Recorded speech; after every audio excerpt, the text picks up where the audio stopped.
All right, everyone. Those please check the chat for this evening's stream. It's on YouTube live, and you're free to share that link with your social groups, with your friends or your WhatsApp groups. You can share that link this evening, and for others to be able to see it. Also, for those who want to share the link for invite any of their friends into the Zoom class, the second link is the link that you can use to share this evening's class live on Zoom for those who want to kind of pop in live in the class this evening and be a part of this evening's discussion. Let me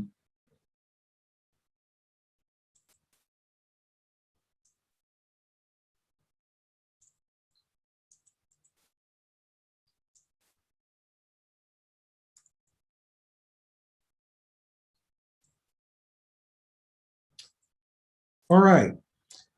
Well, let's jump straight into this evening's class. A pleasant good evening, all of the class of Steele Youth. You're so welcome to this evening session. The time is now 11 minutes after 5 p.m. in London, and I want to welcome all of you to this evening session of the class of Steele Youth. This evening, we have present the Chief of Protocol for the class of Steele in the person of His Excellency, Dr. Donald Ewers.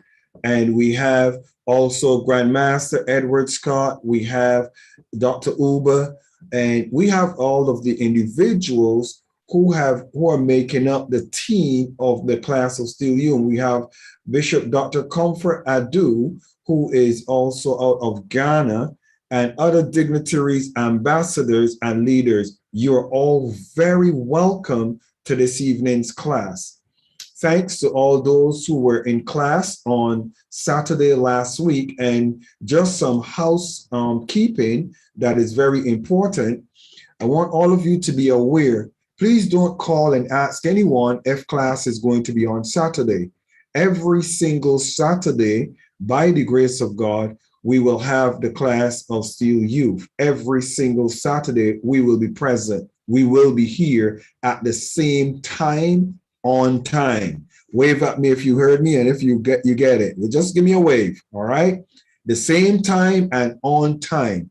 Also, I want to encourage all of you who are joining the class to pay attention to being early and also being prepared for the class. I do take very copious notes of who have arrived early, who's on time, and I also look at who's prepared for the class, who's dressed appropriately, who's seated, waiting for class, and are treating it very serious.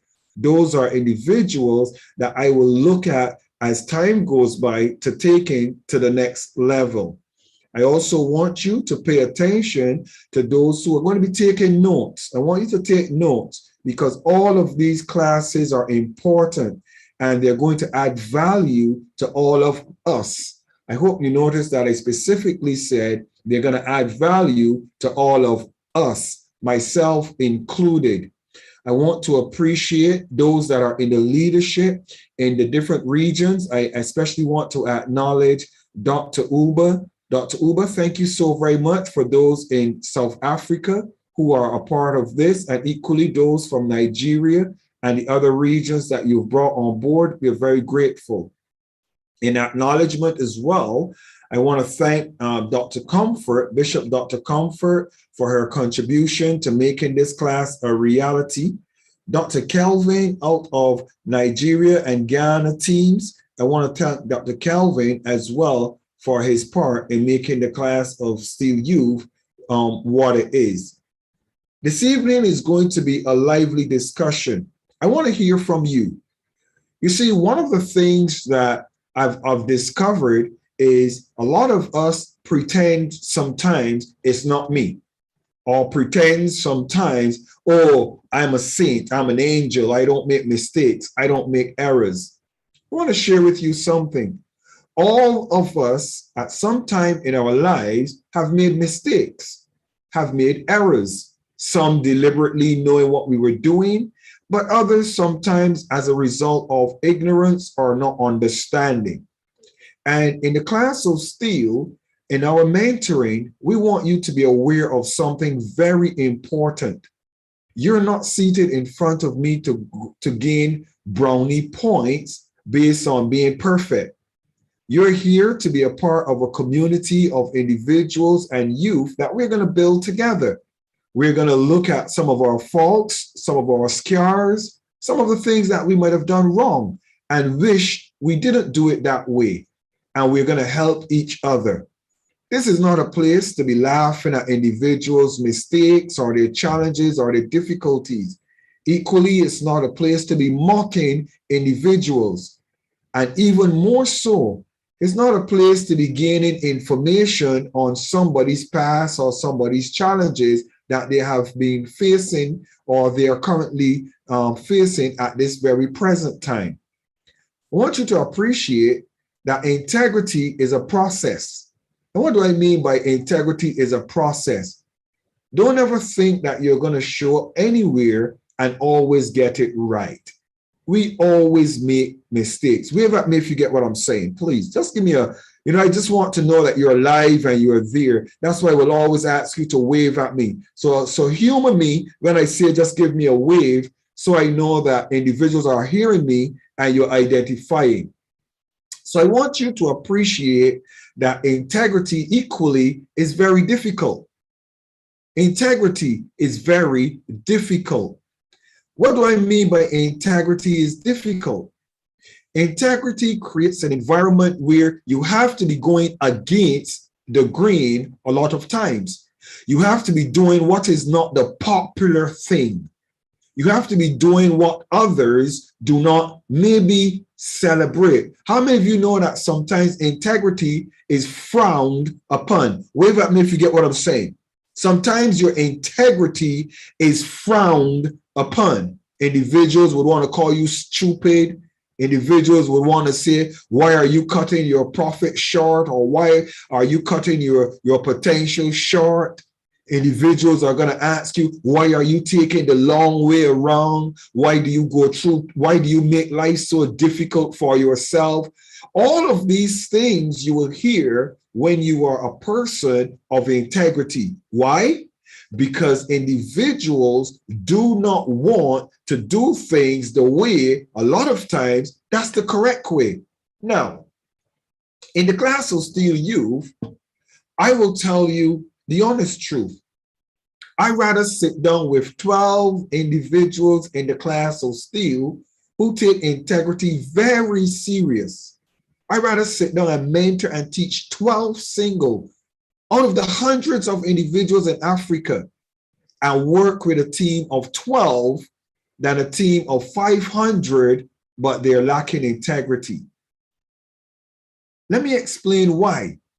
Because you see, when you have integrity, people trust you, people honor you, people value you. And you cause a team as small as it is or as big as it is to be successful. But when you lack integrity, you can bring a team of 100,000 to its knees by one act of lacking in integrity when you are the leader. Wave at me if you get what I just said, please. I want you to wave at me if you get what I'm just saying. Presidents and kings bring nations to their knees and cause wars and conflicts in their regions because they don't have integrity. And if you want to be an individual that is going to stand out and impact the world, you want to do it in a positive way, and you want to do it with integrity, I want to tell you something today, and don't be disappointed. It is not an easy road to travel. You're going to be embarrassed.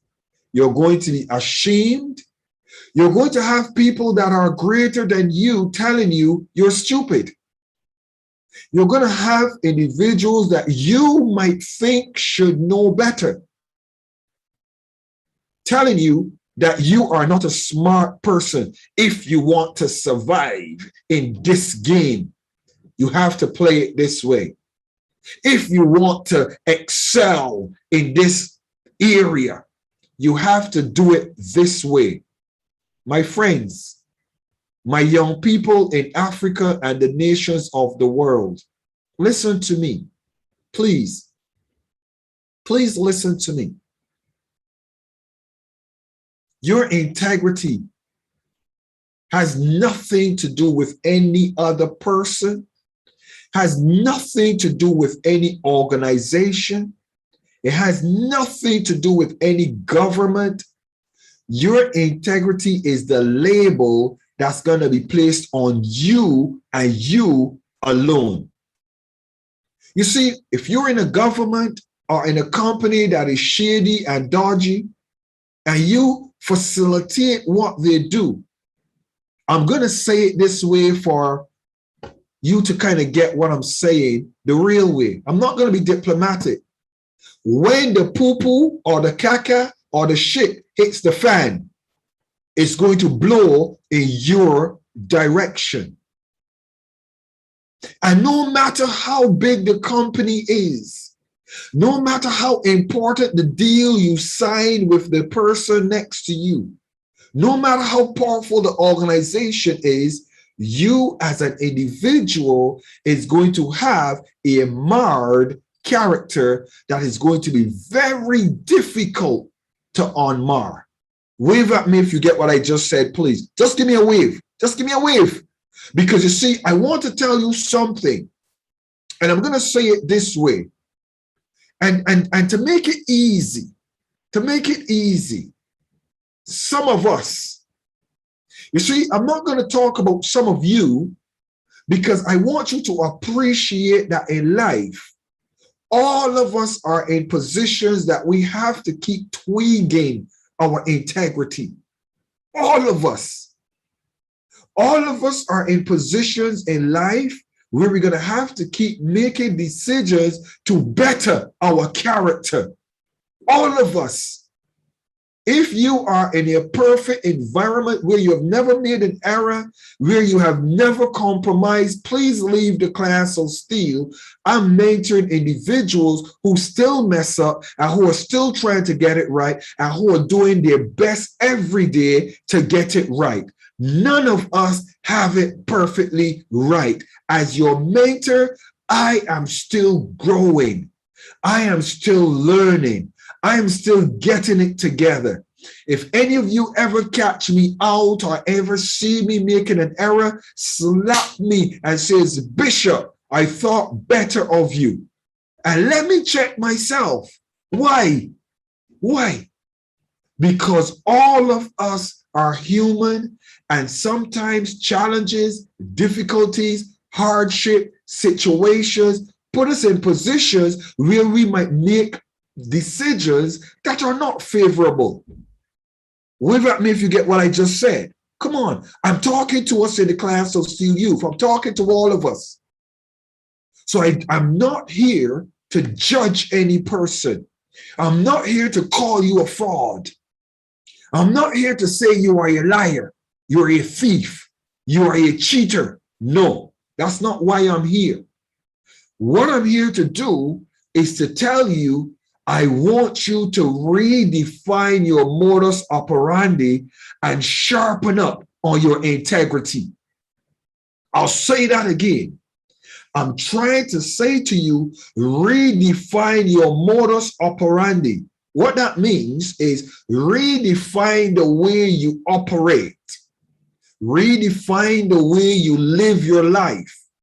Redefine the principles that you uphold and you keep and you hold close to your heart. Redefine them and elevate your status to a place where you are proud of yourself.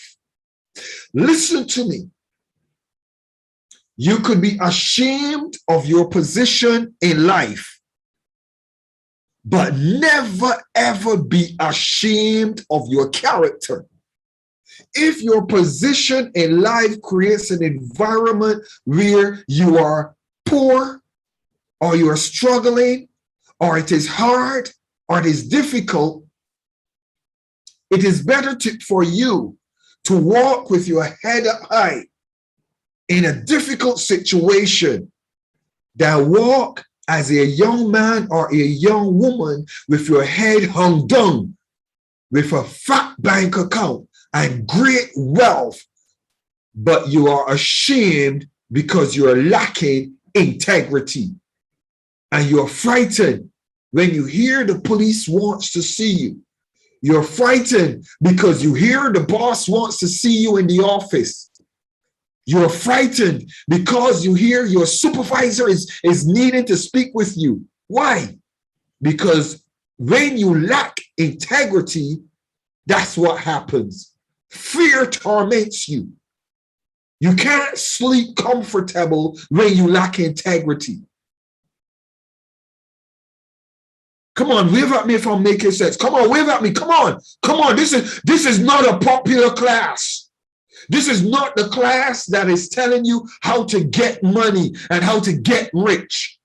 This is the class that is telling you how to maintain the right attitude and the right character that is going to increase your wealth, that is going to increase your productivity, that is going to increase your net worth.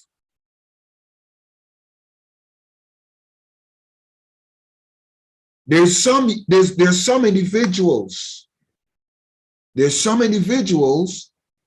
that you open doors and you give them opportunities and they can't step up to the plate because they lack integrity. I'm not slowing down for you to take notes. Do not ask me to slow down. The videos are available for all of you. Come on, somebody, wave at me. I'm not going to allow the world to cause me to slow down. The videos are free for all of you to review 100 times over so that you get it right. Take the notes you can quickly, but I want you to watch these videos all throughout the week and let them become a part of who you are. Dr. Kelvin, please, Commander Kelvin, I'm going to give you 10 minutes. And in the 10 minutes, I want you to tell us the truth. You're good and you're bad about you, but I want you to tell us the truth about integrity, Dr. Kelvin. You and I had a very serious conversation, and I want you to let the class of Steele youth know how serious we are about what we are doing. And nobody is exempt from maintaining their integrity. Come on, celebrate with me, Dr. Kelvin Morgan. Come on, celebrate Dr. Kelvin Morgan as he comes and shares with us for 10 minutes or how much time he needs about integrity. Dr. Kelvin Morgan, please go ahead. Thank you very much, Mr. Excellency, for giving me this opportunity to say this. You know, we were all been there. You understand? We're all been there. When we are talking about integrity, you know, most of the people did not know what is called integrity, because many people think that being an integrity is about your dressing, your clothes, but it's about your attitude too towards people. You understand? Look at right now, when you come to our schools, instead of them to be teaching the youth about integrity, they are teaching them the other way around. That is not even good for the students. They go out there, mess themselves up. Like right now, something happened. There was a guy who just came to me, trying to elaborate something to me. But the way he was putting the thing, he was right. But the way he was positioning himself, I found out that what he's saying, he has no meaning in that. So integrity is about you. Your appearance to people, how you will be honest with people. Your time have to be your time. Your yes have to be your yes. Your no have to be your no. If you have an appointment with somebody and maybe you cannot meet the time, oh, you call the person and tell the person that, oh, I have this time with you, but maybe, unfortunately, I cannot meet the time. You keep your integrity with the person. The person knows that maybe one way or the other, but there are some people, he is not going to tell you, he will take it normal. That, oh, I'm an African, so you have to be like that. No, it ends up your integrity. If you don't take care of your integrity, it's going to wipe out.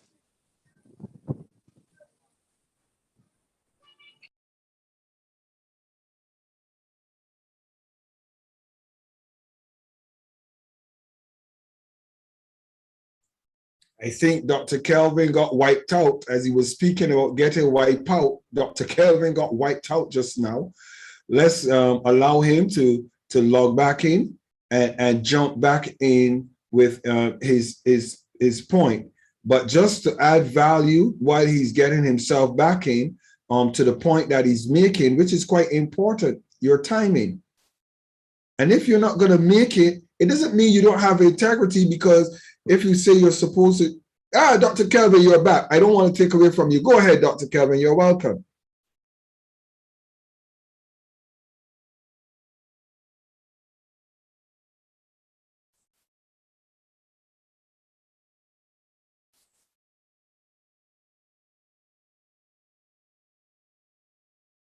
Okay, Dr. Kelvin is, all right, Dr. Kelvin is having a challenge getting back onto the meeting. So let's deal with someone else. I want to ask Ukena Uzowara. Unmute yourself, please, and please say your name. When you start, before you speak, please say I am and the country you're from, and then you can share your point. Please go ahead, Ukema. Okay. Good evening, class. My name is Uzowara Uchenna Opriti. I'm from Nigeria. So what I want to share about integrity today is my experience with networking business.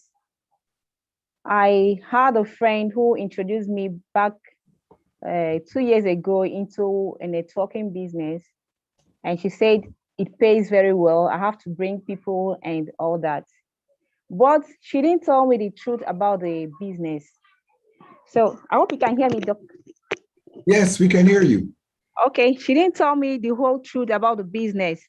So I was interested because I wanted to get the whole aims and everything. So I registered and I talked to some of my friends and they joined. But before I knew what was happening, everything crashed. And my integrity was at stake, and I'm someone people know very well. So what I did was I had to, on my own, I paid those people with the money they use in registering because I don't want my name to be stained. And since then, whenever someone introduces a network to me, I tell them, no, I don't want anything to hurt my integrity. I don't want to bring people into a business where they will register, waste their money. At the end of the day, they don't get anything. So I don't want to, that is my own part of a experience on the integrity part of it. And also, in my place of work, like I told you last week, Doc, so many people, when they get to work late, they want to sign earlier than they came. And that has been causing some kind of issues in my workplace. So, and when I sign my appropriate time, which is always early, and they want to put in names of people who are not there, or put their names and sign the wrong time. And sometimes you see the management will also question you who is early, asking you why are you not allowing them to sign at the time they are supposed to, as in they want to sign maybe 7:30 when they were in school, when they are at work by 8:30. So the whole system is corrupt. So that's the what we are facing in our country. Most people don't value integrity, all that. I hope you can hear me. Yes, we hear you. Okay, okay. So with that, I said everybody should try as much as you can to always hold up your integrity. It matters a lot. I am not perfect, but I'm still trying to be in anything I'm doing. Even with time, if we have class by 5, everybody should try and be there by 5 or even before 5, so we can achieve something at the end of the day. Thank you very much. Thank you so very much. You know, I want you to share exactly like how you're discussing, because a lot of times individuals want you to be a part of networking things like you did rightly say.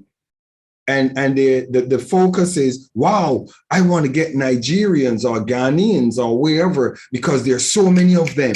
And they start to see dollar signs.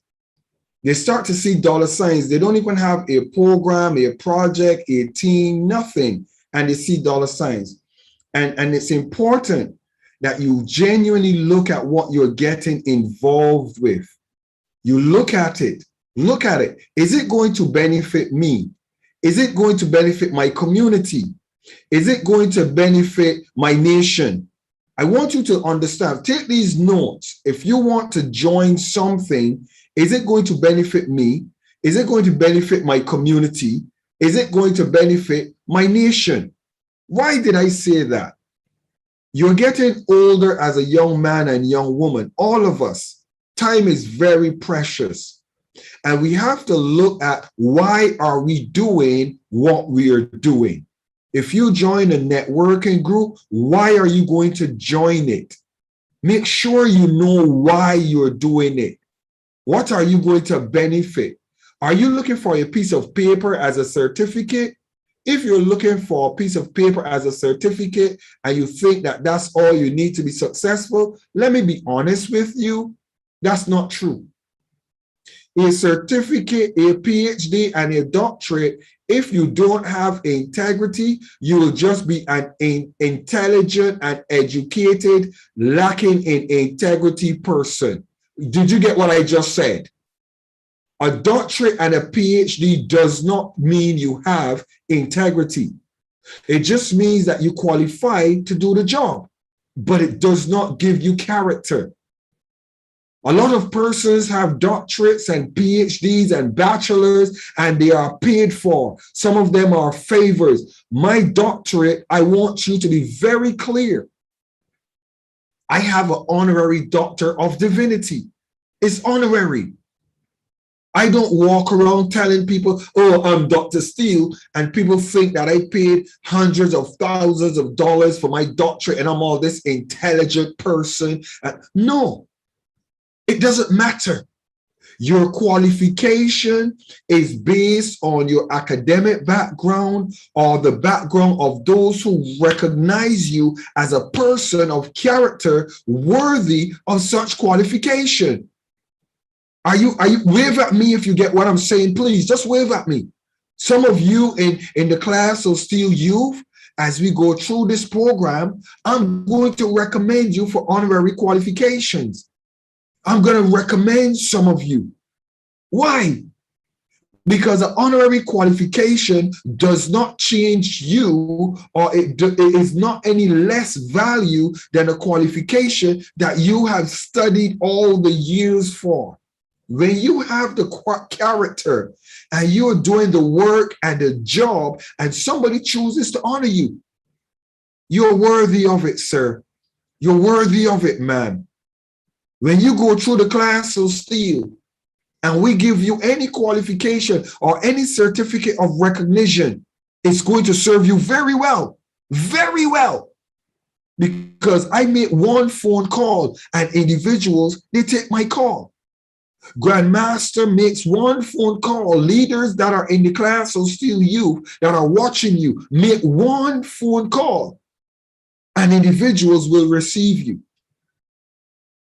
But it's all about character and integrity. And we want you to focus on your own personal development. Dr. Uber, will you please share your part in the discussion this evening? Dr. S.J. Uber out of South Africa. Okay, Your Excellency, thank you for this opportunity. I don't take it lightly. I want to appreciate everyone on board this evening for this class of Steele. It's an ample opportunity, a real opportunity for every one of us to express ourselves and at the same time to learn, which is the most important thing while we're here. One thing I want to start by saying this, that integrity is one factor in leadership that is very important, because you can't talk about leadership without integrity. In as much as leadership has dominated the subject of discussion all around the globe, we need to also know that in that regard, that integrity is key when it comes to that discussion, because leadership without integrity amounts to nothing. It will lead to negative direction. That's exactly what it is. And one other thing we also need to look at when it comes to integrity is that integrity, to have integrity, is not about being perfect. That's not what it's all about. But rather, it's about excellence. The hallmark of integrity, having integrity or leadership, is excellence. Not really trying to be perfect, because we are being perfected. We are humans. We live in the world. We do make mistakes. We have goals we try to attain. In our quest to attain certain goals in our lives, we are bound to make some mistakes. There are risks to be taken. Sometimes we become so impatient that we want to cut corners to achieve our goals. This is where we make some mistakes. In other cases, we just make mistakes because we are trying to do something. In fact, people who are trying to do something in life actually make mistakes. This is natural.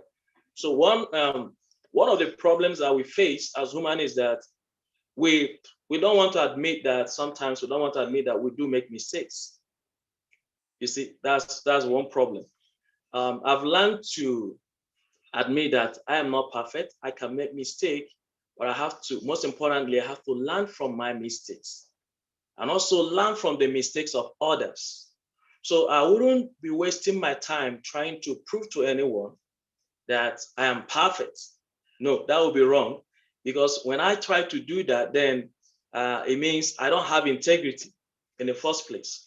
Anyone that's trying to prove to anyone that is perfect has no integrity. That's what it means.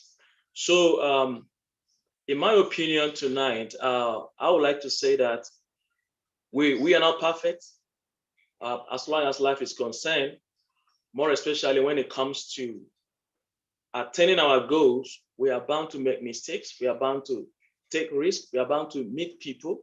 We are bound to engage in different activities in our quest to greatness. And in that process, a lot of things will come up.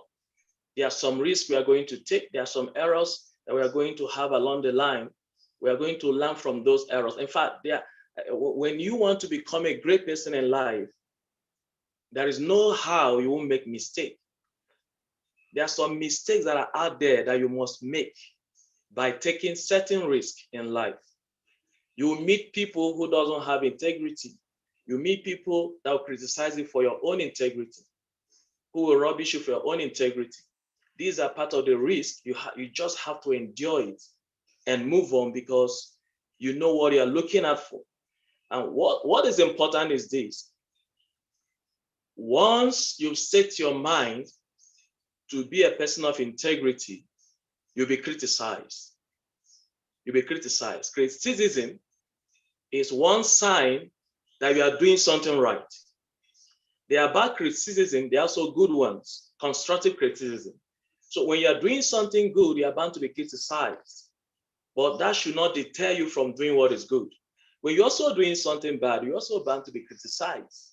But what is important is that once you're on a good course, it doesn't matter who criticizes you.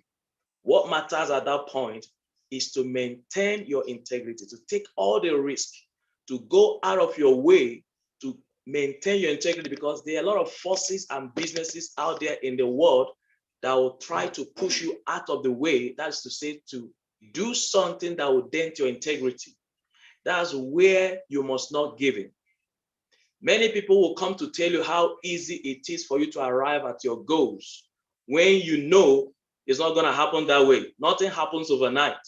This is where integrity comes in, because most of the times where we have the problem is when we want to arrive overnight, want to become a champion overnight.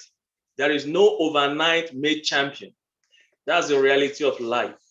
So a man of integrity or a woman of integrity, first of all, should realize that he cannot become a champion overnight. If you want to become a champion, there is a way, a pathway of champions. You must follow those principles. You must you must cultivate role model principles that will help you. There are people you must look up to. Like today, we're looking up to His Excellency Dr. Steele to give us a platform of mentorship in leadership, because there are things we still have to learn, number one. Number two, there are relationships that we need in our life in order to get our jobs done in our various fields of endeavor. Therefore, at any given time in life, what shows that you have integrity, that you're going to do excellently in your field, is the ability to submit to authority. So, because inability to submit to authority also shows that there is no integrity. So, which is one of the greatest problems that we have around the world, the inability to submit to higher authority. We are not on the same level at the same time. There are people who are higher than us in our field, and in other field, we must embrace them and submit to them to have a relationship with them. There are different kinds of relationship in life. So when it comes to integrity, whether it's in personal integrity or integrity in the community or integrity at workplace, we must understand these levels of relationship, superior and all of that, subordinate and intermediate relationships. We must balance all of these to have a sound character, or else we'll assume we are doing it or we are getting it right when we are not doing, when actually we're not doing it or we are not getting it right. So I've been privileged to work around some non-profit organizations where I always find myself in the leadership position, even when I don't want the leadership position. But due to my idea about people and organizations, I believe that every organization must be driven by something. So I always find myself around these organizations, and I found out that not everyone in the leadership position has integrity. Not everyone in the leadership position in any organization or setting has a positive mindset for the organization and for the people. How do I know this? Because I know this because I've been able to work with some people. Sometimes you'll be working for people or working with people and they're working against you because they lack integrity. And in these scenarios, you have to learn. This is a learning process. So because what presents this learning opportunity for you is the ability to present yourself, to work, to sacrifice your time, your passion, your resources. You will learn. You learn from people, people's behavior, people's character. You find out that everyone is not like you. Not that you are perfect, but in as much as you have a good mindset, you are goal-oriented, purpose-driven, you want to make sure that your organ achieves something worthwhile because your name is at stake. And there are people watching. For reference sake, in case of tomorrow, you have to do things right. But in most of our organizations and settings and in our communities, many people have different mindset and different goals or agenda. And this is where the problem starts. When you come in contact with people in a setting that have different agenda other than what you are meant to do, that will actually is going to be a problem. It's either they criticize you or they have a problem with you because you want to set the record straight, or they find other ways to demean you. So this is where we need to keep to our goals and be purpose-driven and stick to the vision of the certain organization in which we find ourselves, because vision always creates power. Power doesn't create vision. And everyone out there in the world wants to gravitate with people of vision. So integrity is very expensive. It cannot be bought with money.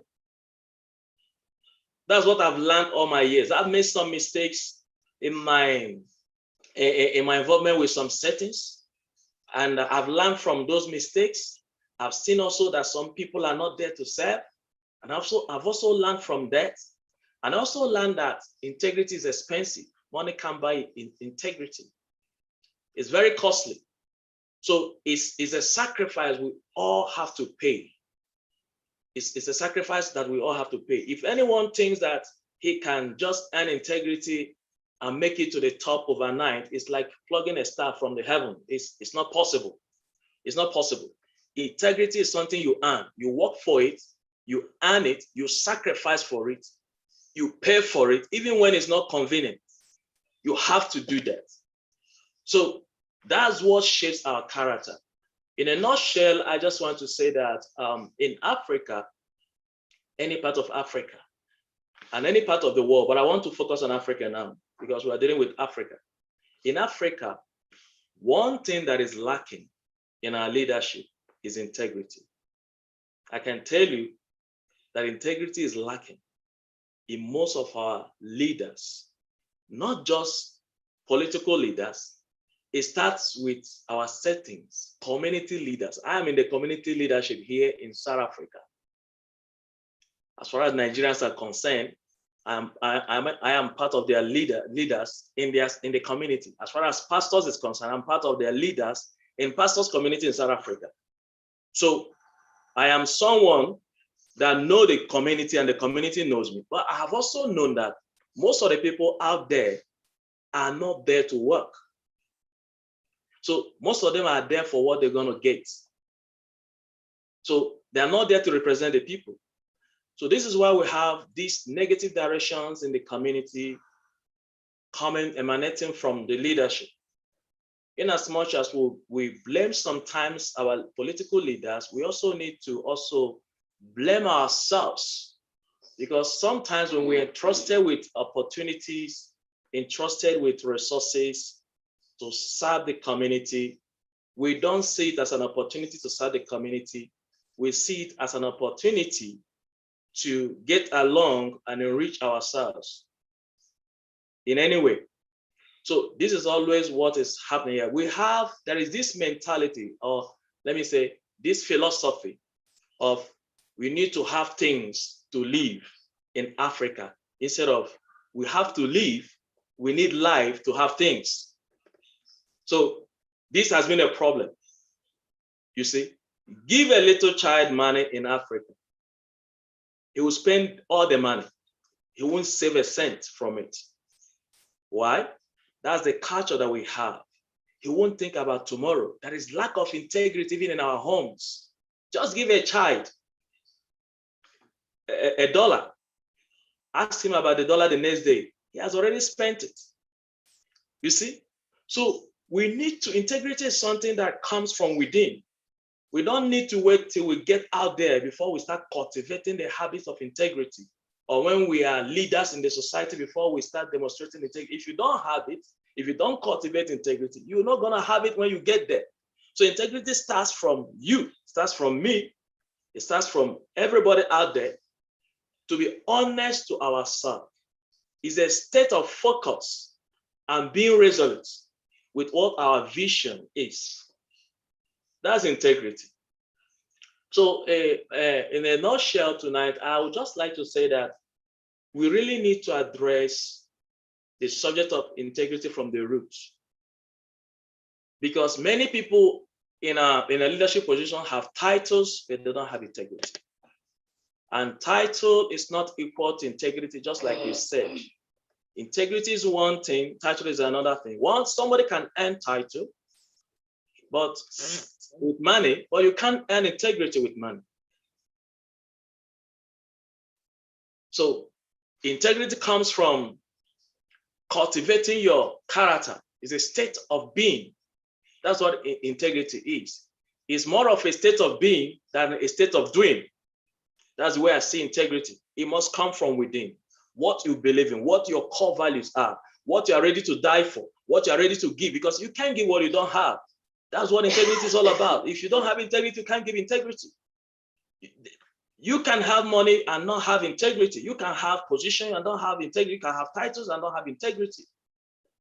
So, but once you have integrity, it can earn you anything. It can earn you reputation in the community, in a global community, in the society. It cannot equally earn you money. So integrity is making a good name, simply put. Thank you, Dr. Steele. Thank you so very much for your detailed submission and also your great contribution to the youth in Africa. One of the things that you will discover about me as a leader is I spend so much time being in leaders' forums.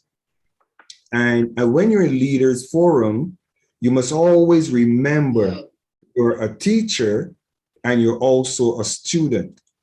Write that down. I'm a teacher and I'm also a student. Write it.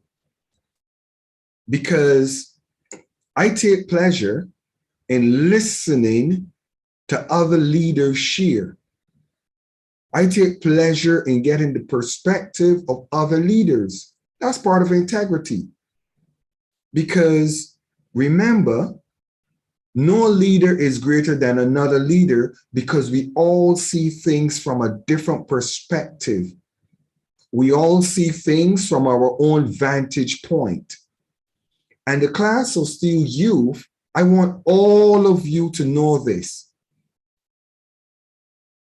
30 of you cannot all speak on the Zoom meeting, but I want to say this to all 30 or plus of you. I want you to get this. All of you are qualified to speak. I want you to get that. Put that in your spirit.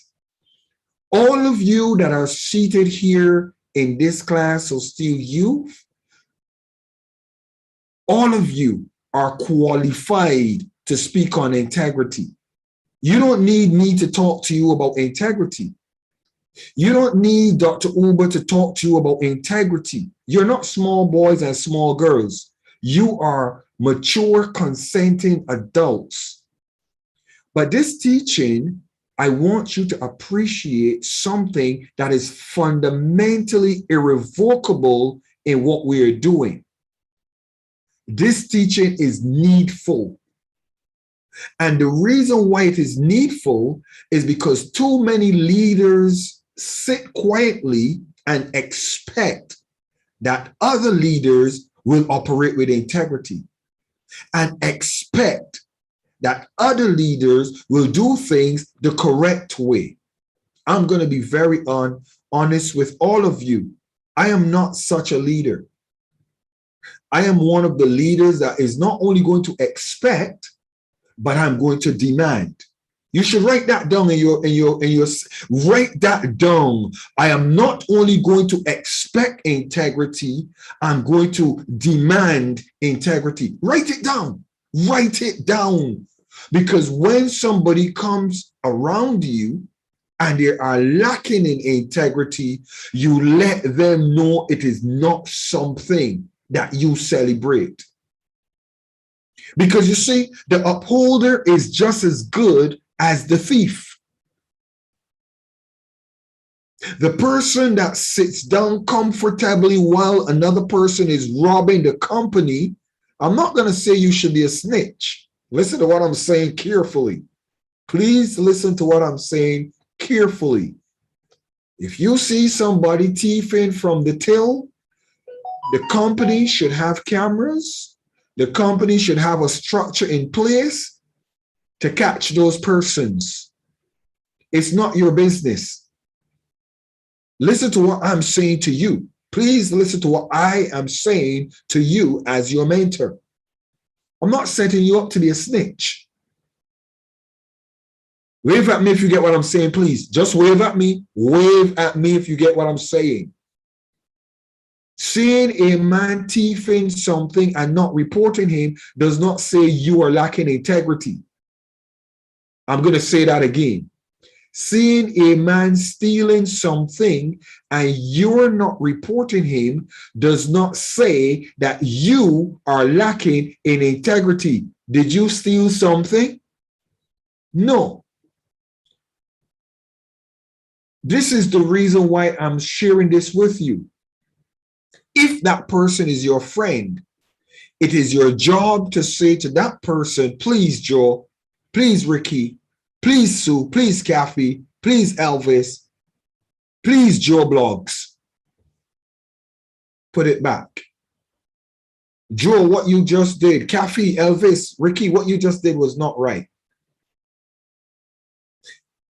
And if you see that person persisting in that behavior, you separate yourself from company and audience with that person, because guess what? You're going to get labeled with that person.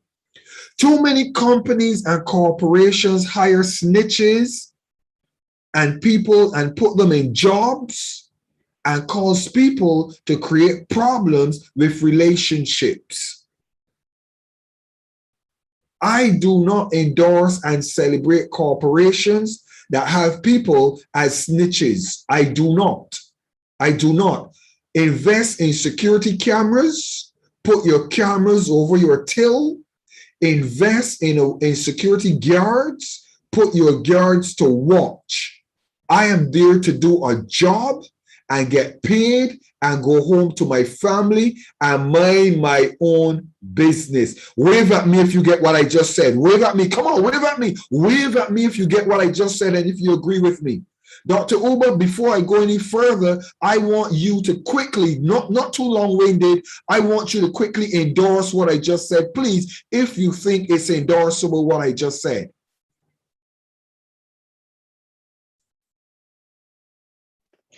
Yes, Your Excellency. Yes, Your Excellency. You are 100% correct. I do agree with you on that note. Thank you very much. I'm not going to be mentoring employees in Africa, and I'm not their consultant to tell them, well, a smart way to catch him is to set up one of his best friends to watch him. No, I'm sorry. Too many of you are trapped in environments where you are a snitch. You're not an employee, you are a snitch.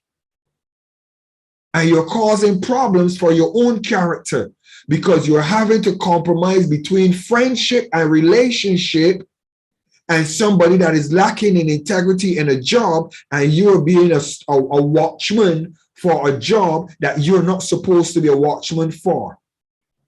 Grandmaster, you're a top security man. You and I are in security for a lot of years, and we know why we hire security, and we know that we have covert security, and we also have high visible security.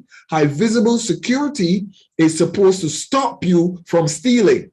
That's the purpose of high visibility. They're in uniform, and when you see them walk around, they're supposed to stop you from thinking about stealing. Cameras, security officers in uniform, that's what they do. And we also have covert officers. And the coverts are for those who are too daring and don't care about cameras and are going to be very, very secretive in doing what they do. So we have covert security. However, when you are employed in a job, you are not a security for the company. Are you with me? Your job is to get your 9 hours work done and go home. If your boss wants you to be a snitch on your colleague, your boss is creating an environment where you are going to be lacking in integrity, because the reason why you're close to the person is not to build friendship, is to catch them red-handed and then to have them fired from their job. I'm going to ask his Grandmaster Edward Scott to join me in the discussion on integrity this evening, please. Thank you, Excellency, for that. And you just brought back memories. Once upon a time in my life, in my security path, I actually did that for one of the department stores in America. I think I can say it because I was in the past. I was for a Target store, the department stores, long time ago. And part of my job was working that twofold security, as you just mentioned. The actual hard security that you see, those who might be in ties or they might be armed or unarmed or what have you, the security cameras that you see, the entrances and exits, that's a hard deterrent. Those are hard deterrents. You see those things and like, hey, I'm not going to do this. I'm not going to do that because that camera might get me or the security person. But they also do have soft security. They have the store security or the in-house security who gets calls from the command post, and they say, hey, there's a person in this type of color or this type of clothing on this particular aisle. You need to go check them out. And we would actually mirror or follow that person. I can honestly say I was pretty good at my job doing that. But again, when you talk about security, when you talk about integrity on the job, that's a really, really relevant point because it does create an atmosphere of mistrust. It does create an atmosphere, Your Excellency, of not being able to be trusted, not only with the other people, but then you put yourself in a position where maybe that employer or maybe that company realize, well, wait a minute, if this person is so quick to raise a hand, ooh, look what that one's being stolen, or that one's getting that, that one's getting that. They could turn around and actually do the same thing to you. So once you've secured all the information, once you're on the inside thinking you're getting brownie points from that particular employer, they can easily just turn around and fire you.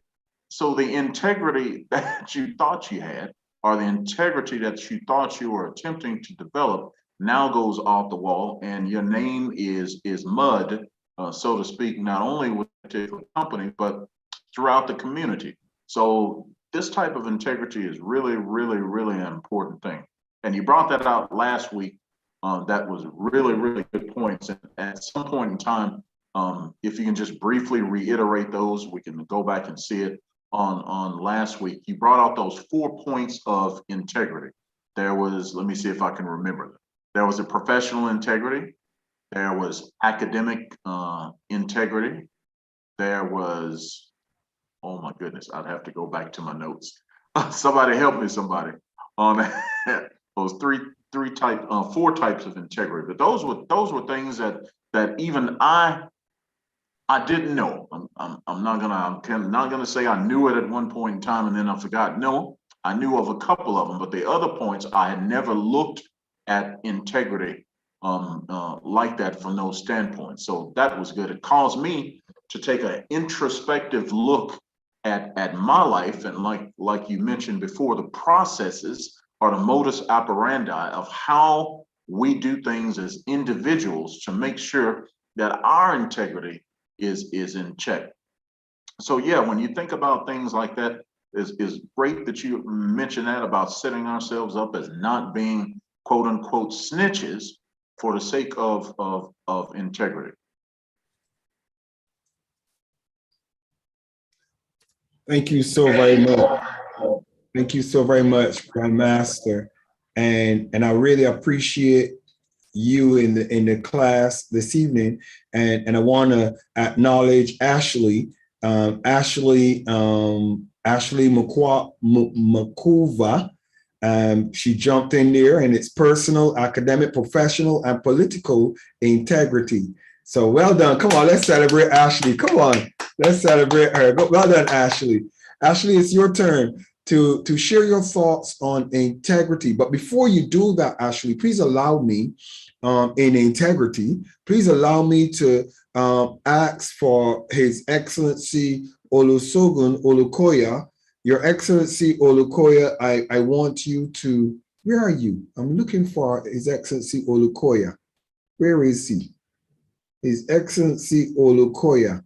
And I'm looking for you. Where are you? Olukoya, Your Excellency, just 1 minute. I saw you, but I don't see you now. Hey, aha, there you are. Your Excellency Olukoya, please unmute yourself. You're welcome this evening. And Your Excellency, are you able to greet us this evening and just share a brief thought? I hear a lot of noise in your background, but are you able to share a brief thought with us this evening?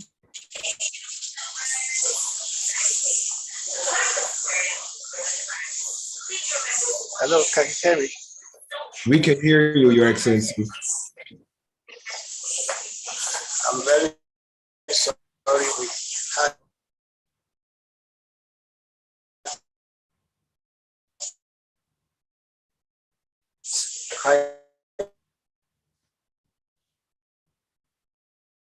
crisis in Jos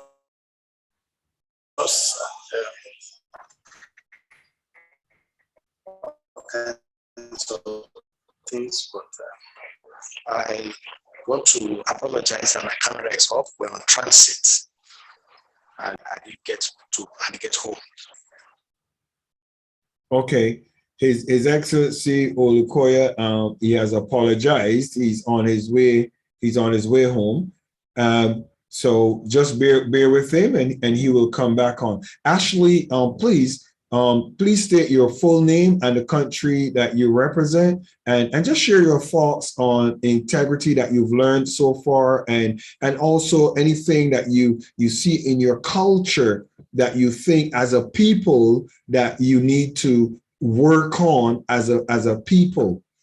Go ahead, Ashley. Please unmute yourself. Hi, class of Steele. My name is Ashley Makuva, and I'm from South Africa.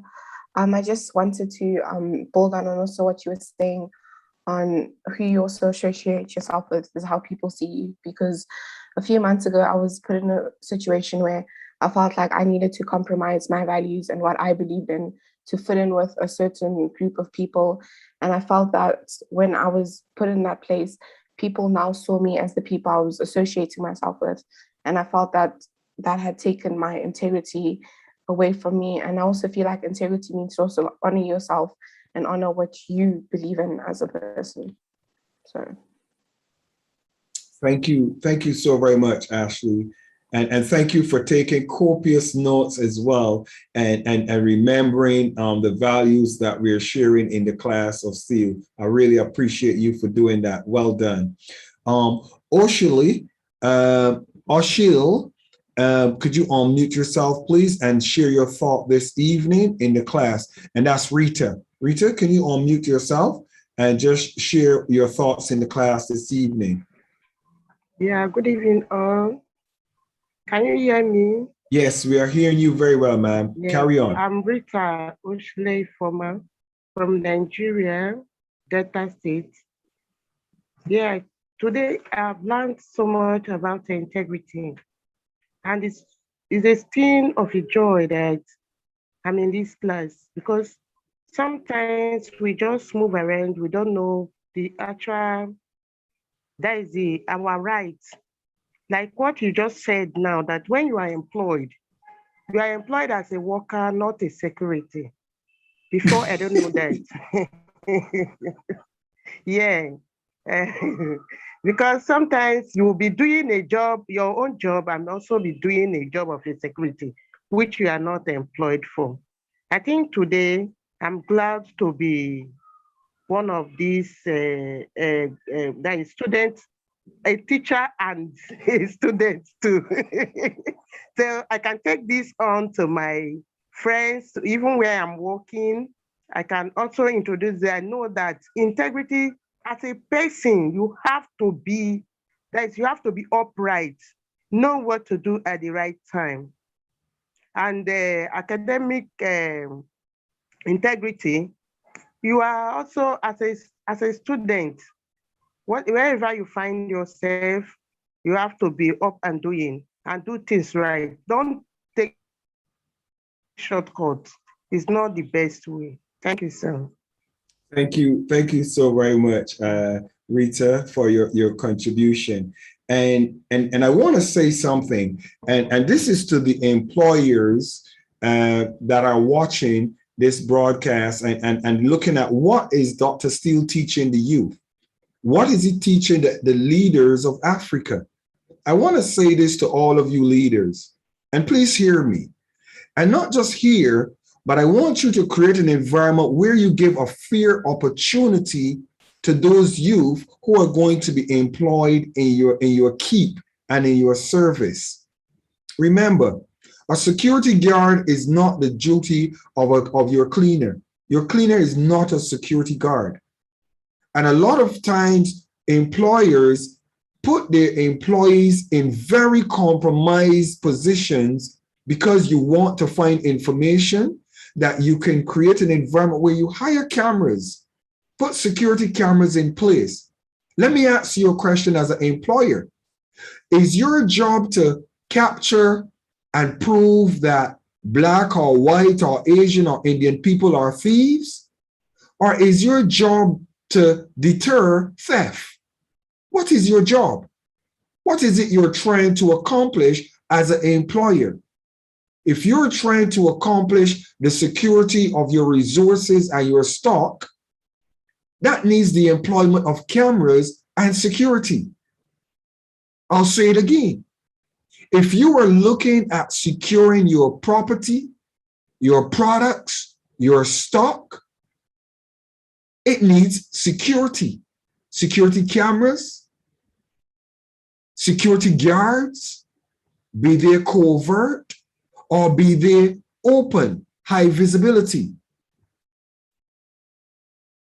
But if your job is to prove that a people in Africa, Black people are thieves, or white people are thieves, or Asian people are thieves, and by the way, I'm calling all colors because I don't want to behave as if I'm targeting any specific individual.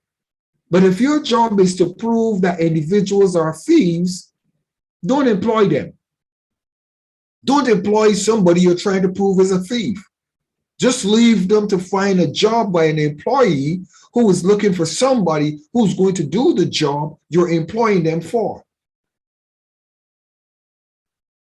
I think it is time that our governments, when they're looking at companies and corporations, I think it is time that our governments in Africa and throughout the regions protect the rights, the integrity, and the character of our citizens. It is our governmental right to protect them. It is our governmental right to create an environment where supermarkets have cameras inside and outside, where above your tills, there are cameras. And the purpose of those cameras is to deter and to detect criminal activity. But I don't want to endorse not having cameras and then you're in an environment where you take advantage of employees' liberties by using them as though they are security and demeaning their characters. I want to speak to you young people and adults in the class of Steele.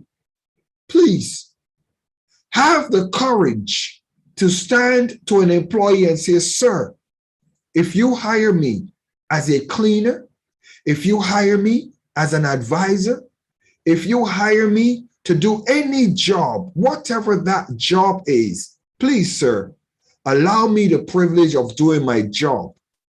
If you hire me as a security guard, then please, sir, I will be a security guard. But don't be reduced to being an employee in one area and a security in another area to degrade your character, to make your friends look at you and say, you don't have no integrity. I'm your best friend. How can you destroy me? How can you make me lose my job? Come on, somebody, wave at me if you get what I'm saying. Wave at me if you get what I am saying. Please wave at me. If you're hired as a security guard and you're supposed to capture thieves, it doesn't matter if your best friend is a thief, you've got to report him. If you're hired as a security guard. But if you're the cashier next to your colleague, it's not your job. I want you to understand what I'm talking about, integrity. Because somebody might look at you and says, you don't have no integrity. You see this man stealing my money and you never told me. No. You see the man stealing his money, you tell him, you need to get cameras, boss. Boss, I think you need to get some cameras. Are you with me? Wave at me if you get what I'm saying. Boss, I think you need to hire a security guard because I think that if you're coming up short at the ending of the month, boss, I really think that you need to have security cameras in the place. Why? Because you know the cameras that are watching you, they're not going to catch you out doing anything wrong. Because you know that you're doing your job with integrity. I don't care how many cameras watch me. I don't care how many cameras are looking at me when I'm doing something. It really, as a matter of fact, it makes me very comfortable when cameras are watching me. Why? Because if anything happens to me, those cameras are there to protect me. If anybody wants to accuse me of something, those cameras are there to show that I am innocent. Wave at me. Come on. Wave at me if you're with me. Wave at me. We are breeding a new crop of individuals that are going to be looking at things differently. Guess what? I'm mentoring all of us to become globally relevant. What is global relevance? You're going to leave Africa and go to America. And some of the things that you get away with in Africa, I promise you, you will sit in a cell in America or in the United Kingdom. I'm going to say that again. Some of the things that some of you get away with in Africa, you will sit in a jail cell in America or in the United Kingdom, and it will be nothing to do with anybody see you. It will be to do with those secret cameras that are watching you. Are you hearing what I'm saying to you? So your character needs to rise above people walking around and watching you with their eyes. Your life needs to be lived based on, if anybody catches me, I don't care, because I'm not doing anything that is wrong or lacking in integrity.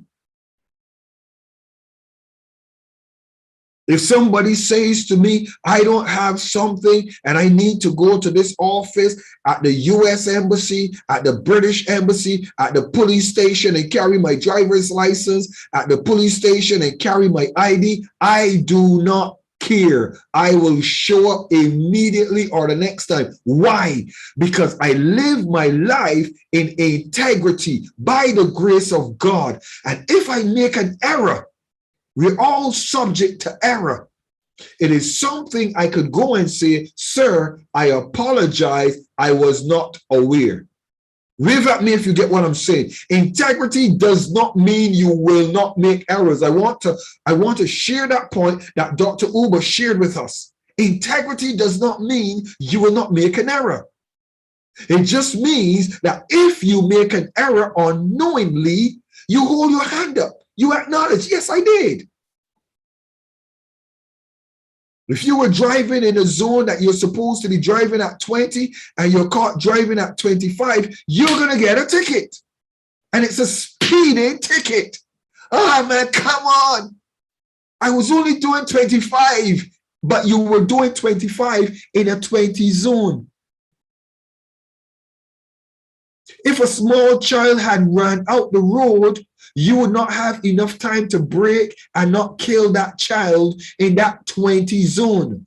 I don't care who you were rushing to go and see. I don't care what your problem was. You were speeding. Oh, but Bishop, come on, you're going to tell me that you don't speak? Definitely not. I will never tell you I don't speed. Never will I tell you I don't do that.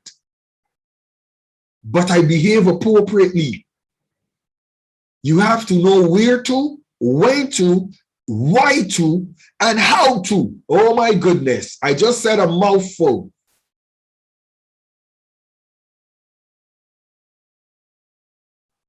Bishop, you sound like you're teaching double standards. No, I'm not teaching double standards. I'm teaching you that in life, you have to appreciate that if you have to give an account for your actions, you must be willing to stand up with integrity and give an account for your actions. I want to hear from Enoch. I see somebody, Grandmaster, please. I see you making a request. Go ahead, Grandmaster. Yeah, I just wanted to briefly share this. I'm a grandmaster in martial arts, Chinese martial arts, for those of you who know. We follow a moral code and an ethical code called the Wude or the Wuda. And it's very specific. And on this particular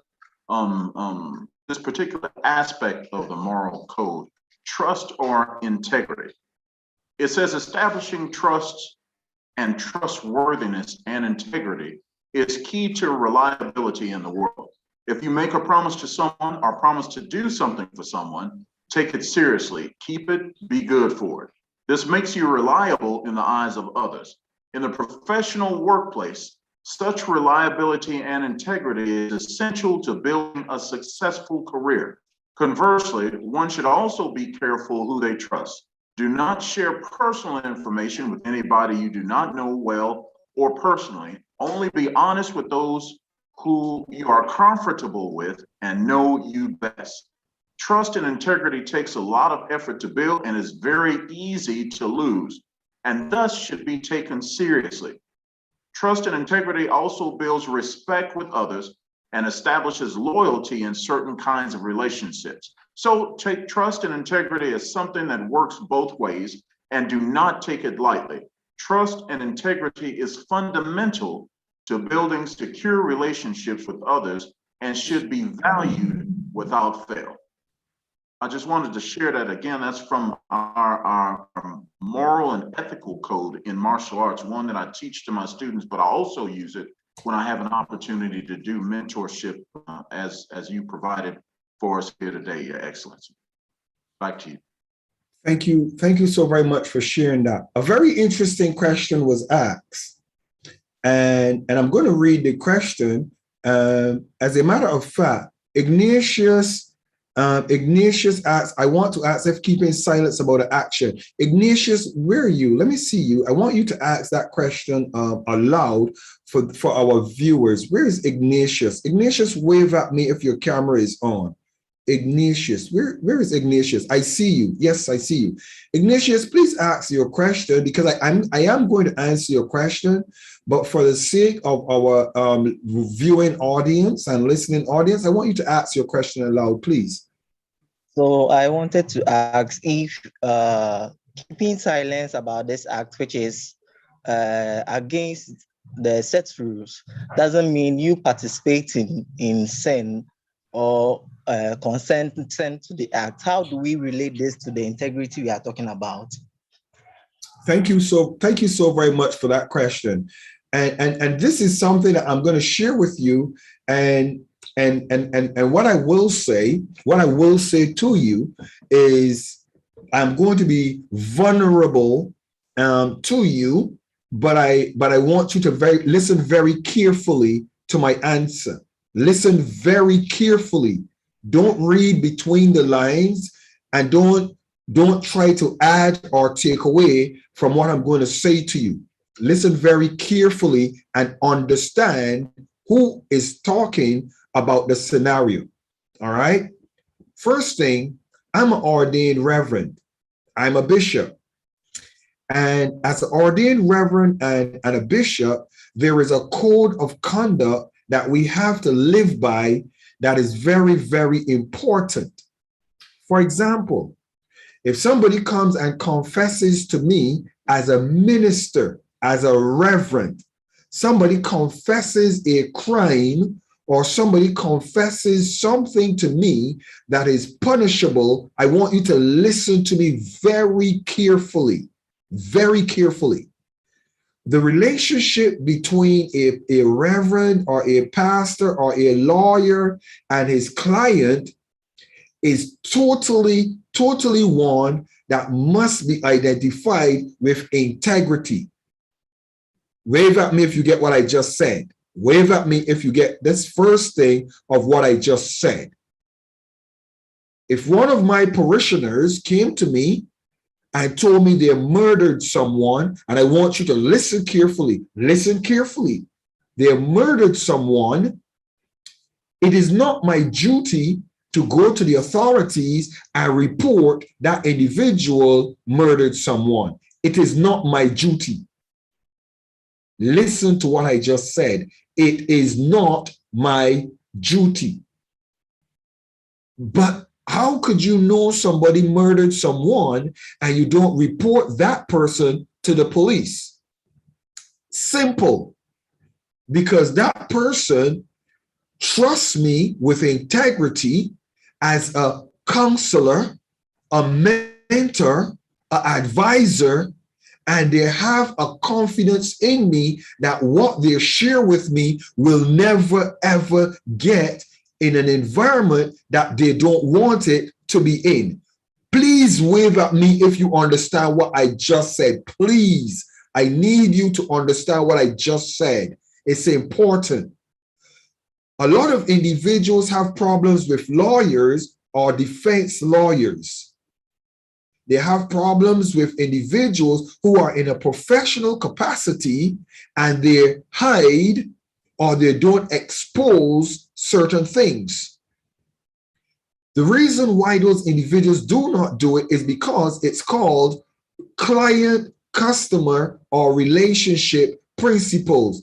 His Excellency, in all of the excellencies and the ambassadors in this location, understand that dynamic. Now, I was a minister for gangsters.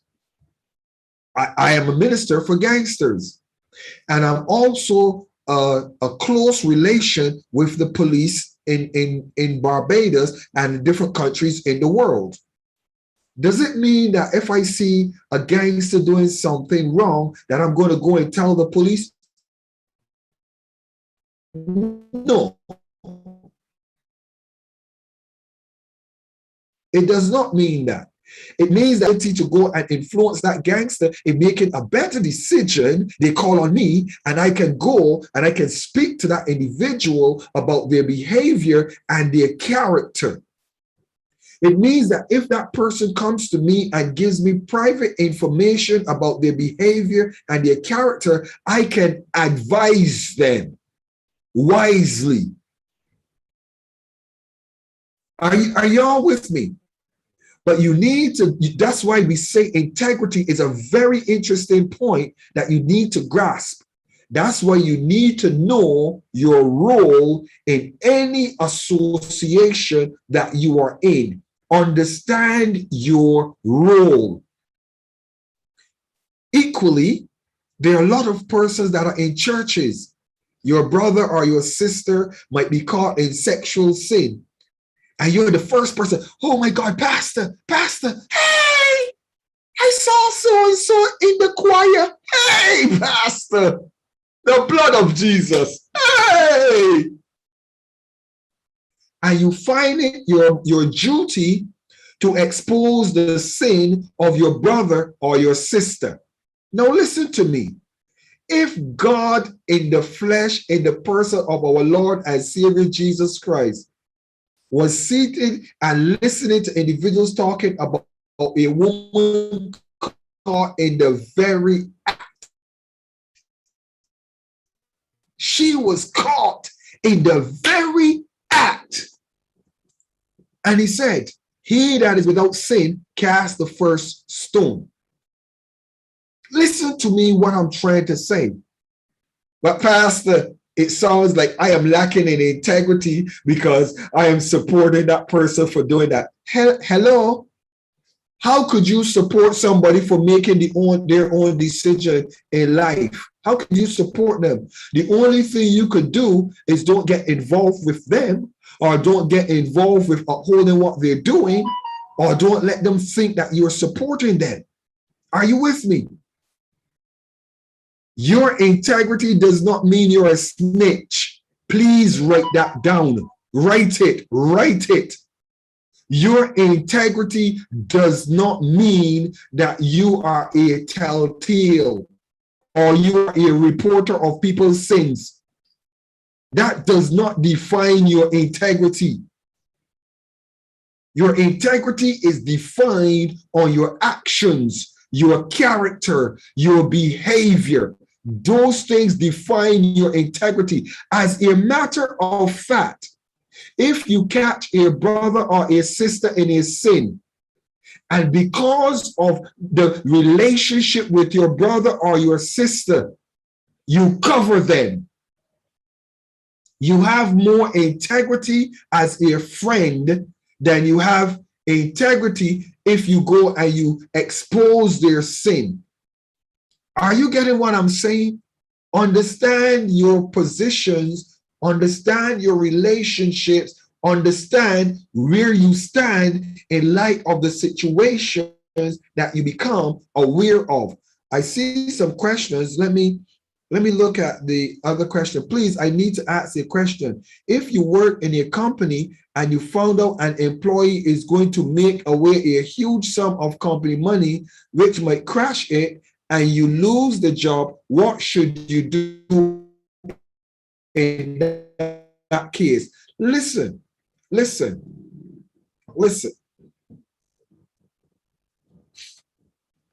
As a matter of fact, let me have a conversation with you. I want to have a conversation with you. That is Maybell. Maybell, where are you? I want to have a conversation with Maybell. Maybell, where are you? Wave at me, Maybell. Maybell, wave at me. Yes, please. Maybell, welcome to the class. Please say your name and say who you are and what country you're from. My name is Maybell Edomi. I'm a Nigerian, but I live in South Africa. You live in South Africa. Maybell, please ask your question, please. Okay, my question is, if I'm working in a company and I by chance got to know that a colleague of mine is going to make away with a huge sum of money that might crash the company, am I supposed to keep quiet about it as having integrity or report it to the boss? Or Answer your question, Maybell. How do you feel about it? Talk to us. How do you feel about it? What do you think you should do? How do you feel? I want to hear from you, not me. I want to hear from you. How do you feel about it? Personally, I would be defensive over my job, my employment, my source of living. So I would personally look for a way to report it so it doesn't happen. So I'm asking if because of that, I don't have integrity or I wasn't supposed to do that, or I'm being selfish since I'm looking out for myself.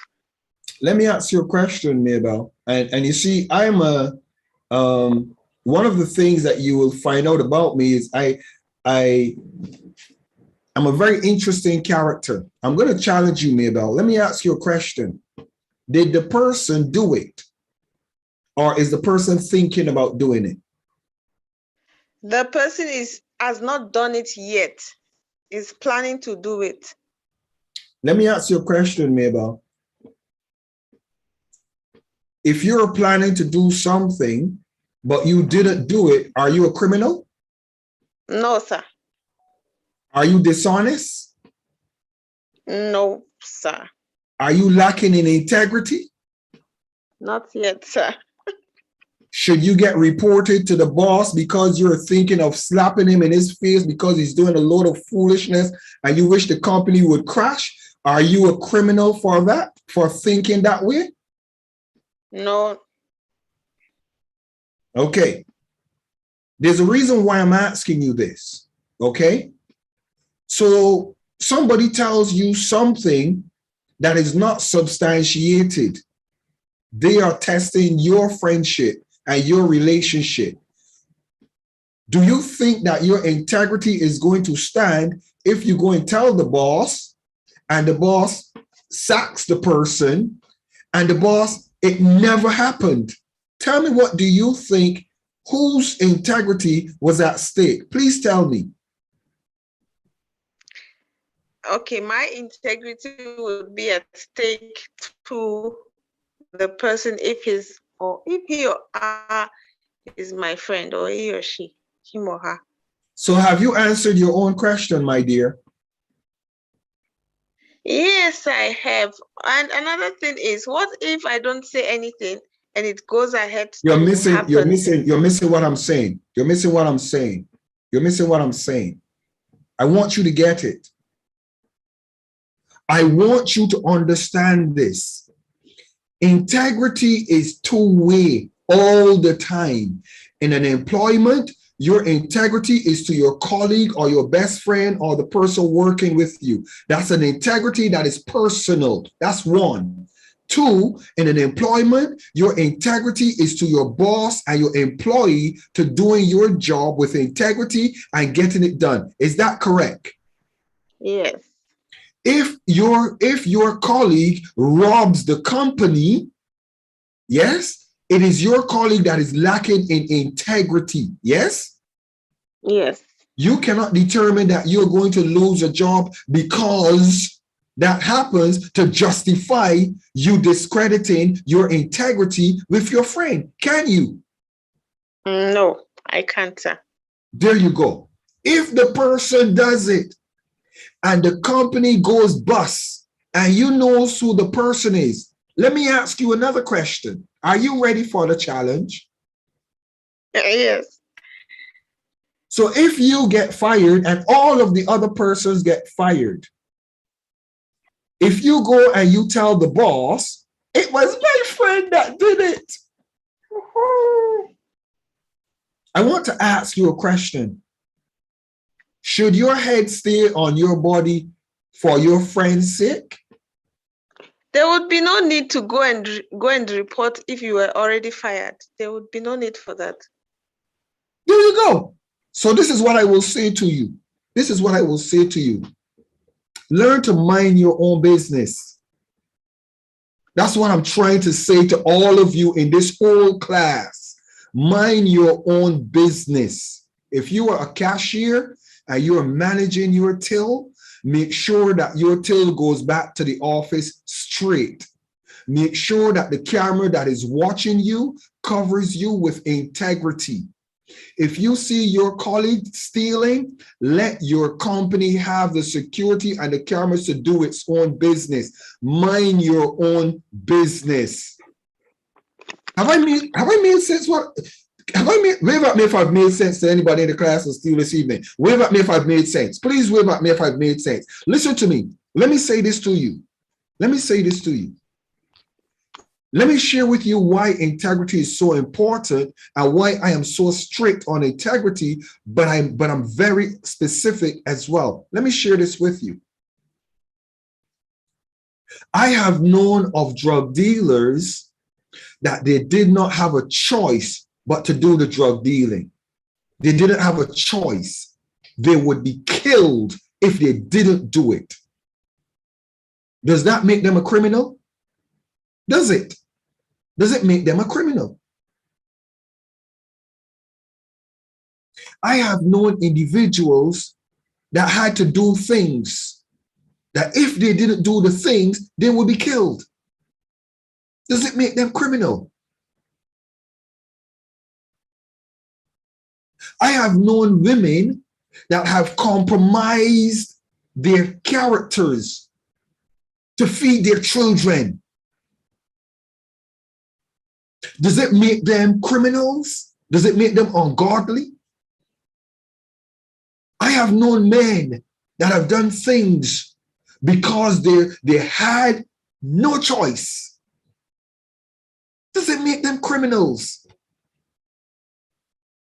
Every situation in life that you experience, you cannot be a guard or a watchman for somebody else's integrity. You have to understand this. Integrity has nothing to do with you snitching or exposing or making somebody look bad or ashamed or uncomfortable. That has nothing to do with integrity whatsoever. It is absolutely nothing. Working in your job and seeing a person thief every cent that the company has and you never seeing a word has nothing to do with your integrity whatsoever. Your integrity is based on what you do, how you behave, how you respond, and how you live your life. Wave at me if you get what I'm saying, please. Wave at me, please wave at me. I want to make sure that you are getting what I'm saying. Too many of you have the wrong understanding of integrity. Too many of you have pastors and listen to me. Listen to me. Oh my goodness. Somebody says, pastor, somebody says, man of God, don't start. Somebody say, man of God, don't start. Somebody say, man of God, don't start. Listen to me. Listen to me. Some of the most unethical people that I have ever met were Christians, pastors, bishops, leaders. Some of the most unethical people I have ever met in my life. But some of the most wonderful people and people with the highest integrity that I have ever met are pastors, bishops, leaders, Christians. Some of the most unethical persons I've ever met were Muslims. But some of the most ethical persons I have ever met were Muslims, were people from other faiths. What am I trying to say? Your faith does not define your integrity. Integrity has nothing to do with religion. Integrity has nothing to do with government. Integrity has nothing to do with which bank you work with. Nothing to do with that. Integrity has to do with you as an individual. Me, Dr. Steele. Me, Bishop Michael Steele. How do I live my life? What am I giving an account of stewardship of the things that were given to me? The trust that was given to me. Those persons that trust me to give me their personal private information, how was I a steward of that private information? Dr. Uber, join me with this, please. Dr. Uber, I can bet you and I can tell a number of individuals that as ministers, we are privy to some of the most horrible things that we will never ever share. And it is not because we lack integrity and we uphold those things. It is because those people trust us enough to share it with us and know that they have an outlet that they can let down their hearts and confess to us. Is that correct, Dr. Uber? That's correct, Your Excellency. Say a little bit more and add some value to it, please. Okay, Your Excellency, that's very correct. You know, we most times we find ourselves in a position where people come to us and share things, some information that are vital. And some of these informations are very secret, personal secret that we don't have to go out there to announce them to the third party because they trusted us, they believed in us, they looked up to us. So they have to share this information with us as laying down their burden on our feet to provide a lasting solution to their own situation. Now, it would be very bad of us to take the same information and share it with the third party or share it in the community or in the public. The trust will be lost forever. We will not have integrity. Our integrity will be undermined. This person will no longer trust us at that level. I've seen this happen in many occasions where you are in the midst of leaders. You you find out that these leaders lack this level of integrity, like that is personal integrity, whereby someone walks up to them, shares something very critical with them that has to do with their personal life, and before you know it, you see them relating with strange people with the same information that is not meant to go out, and they are in a leadership position. You see, so when this happens, it just gets to tell you that I see it's not just about having integrity. I also say that they don't have the mindset of leadership. They are not matured to take the baton of leadership, because leadership has a lot. Every leader has a strategy. And one of the strategies of leadership is the ability to keep the main thing. When information is shared and it's not supposed to be a general information, you keep it that way. That's leadership. There is something you share with me, Your Excellencies, and I don't have to share it with anybody else because it's a personal information between you and I. But there's something you share with me, I have to share with everybody. That is what is called integrity. I'm just giving an example now. It is well. And that's how to maintain relationship. So when I share something, you share with me that has to do with personal relationship with general public, then there is no integrity. So I just want to say that this is one of the problems that we have in leadership. This is a very critical question that has to do with sharing of information with someone else. That's personal integrity. It is very important. This is why people always have conflict in associations, in settings, anywhere it is. Any conflict comes from this stage: personal integrity, personal. What is it called? Let me use the word hitches. People having friction with someone because information shared with you, with someone, has leaked to some other person. When the person said, please keep this information. This is what I heard about so and so. But because of my relationship with you, I just want you to know about this. So that you just keep it with you. But before you know it, you hear someone else talking about it, then trust is lost. So I really agree with you on this note. And also, I want to add to the question Mabel asked, Mabel from South Africa. That's a very technical question. And it's also eye-opening to say, if you're in a company and somebody walked up to you to say, I want to rob the company, what should I do? I mean, you've already laid the emphasis. There is personal integrity, workplace integrity, and political integrity, and what have you.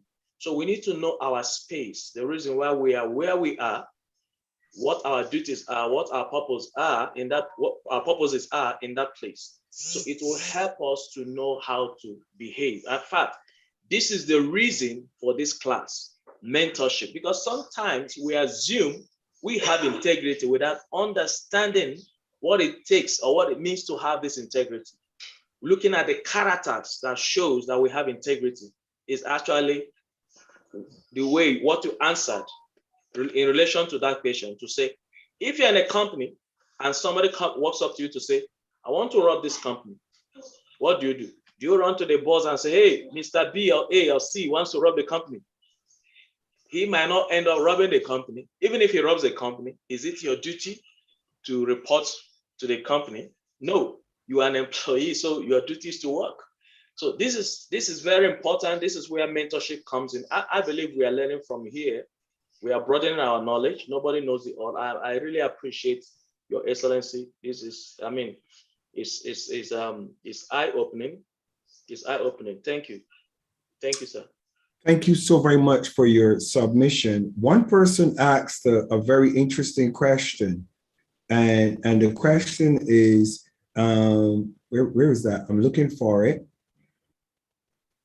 it was a question. Don't worry, I'm going to find the question because it was a very interesting question that I want to address. Where Olebe Gloria, Olebube Gloria, please let me find you. Wave at me if you're there and unmute yourself, please. Could you unmute yourself, please, and just state your name and which country you're from, please.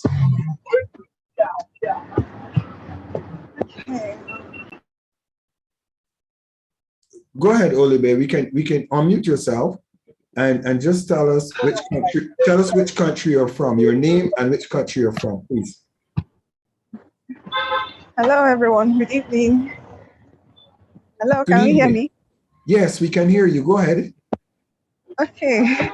Sorry, it's going to be noisy because I'm in transit. I'm actually walking.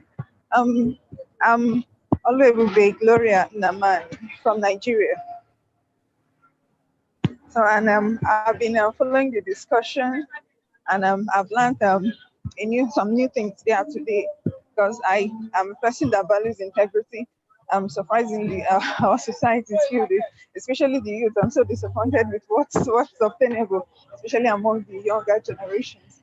And I just wish we all can key into this because with this we can build a better community, can build a better society. So, but regarding what you're saying about lynching, and I understand that, but in a situation where